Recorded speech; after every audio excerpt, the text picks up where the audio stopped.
course, today we're learning of a condition which affects 1 in every 140 children. It's called selective mutism. It's an anxiety condition, and it's often dismissed as just shyness, but a family near here and a child therapist are on a mission to raise awareness of the issue and the wider impact that it can have. The BBC's Michelle Cross reports.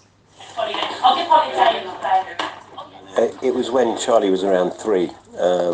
I picked him up from nursery one day, and we just, as you would with a child, we sort of said to his teacher, say goodbye to the teacher, and he didn't say anything. And the teacher said, do you know what, he's never ever said anything to me, which I found quite alarming, obviously. Charlie's dad, Andy, says that was the moment everything changed for the 7-year-old and his family. Here's Charlie's mum, Laura.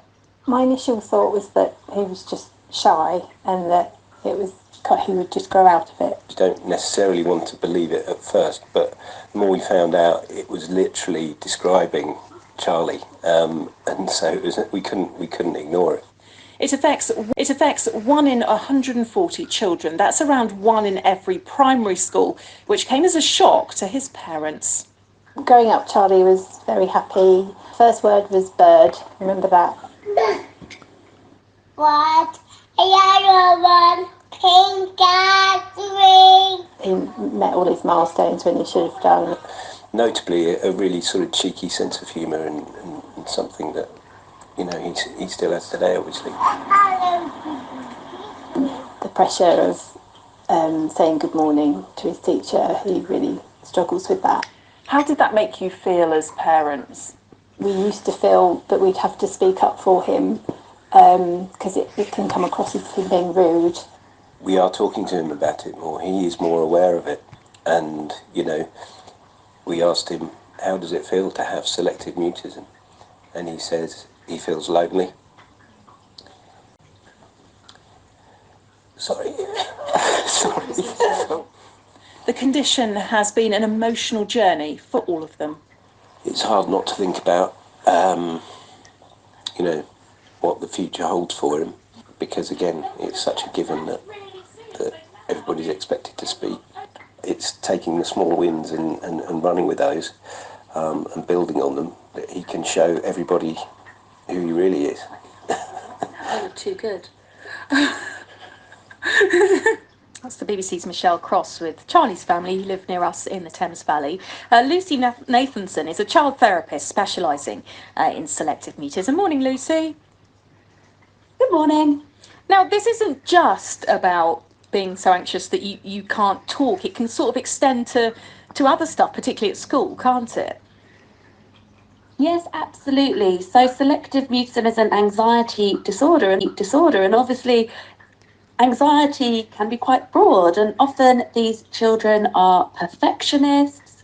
They worry about getting things wrong. They're also often concerned about being in the spotlight and attention being on them. They're often self-conscious individuals. And because they're often quite self-conscious, sometimes these children are unable to use the toilet at school.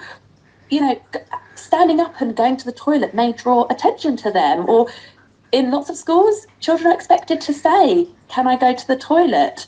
And of course, these children are unable to do that. So often they're unable to go to the toilet or even eat at school in front of others.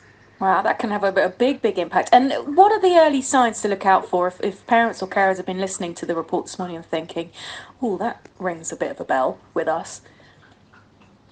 So I would love it if there are teachers listening today or school staff, because the first sign is often that these children are unable to speak in the educational setting. Quite often parents actually find out later on because the child talks freely when they're at home with close family members. So if there are school staff who notice that there is a child not talking at school, please reach out to the parents as soon as possible and raise it with the parents. From parent side, if you notice a marked difference in your child's ability to communicate at home versus around extended family members, or maybe with strangers, if someone asks them a question and they shut down, they're unable to respond, then that is also a potential sign of selective mutism.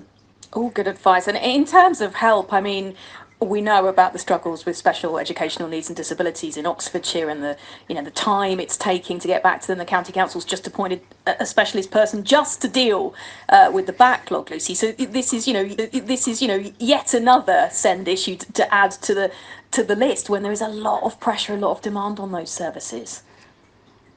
Yes, absolutely. It can be really, really difficult, and sometimes it's a bit of a postcode lottery, which is really unfair. However, I'd love to empower parents and school staff that you don't have to wait necessarily. We can absolutely take action as soon as possible to support the child.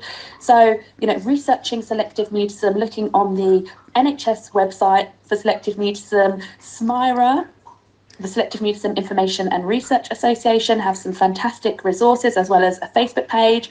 My website, 𝗏𝗏𝗏𝗀𝗏, and the Facebook page, Confident Children Selective Mutism Therapy, have lots of resources as well, all about selective mutism. So as long as we start taking action as soon as possible, that's really, really key to start to help the child.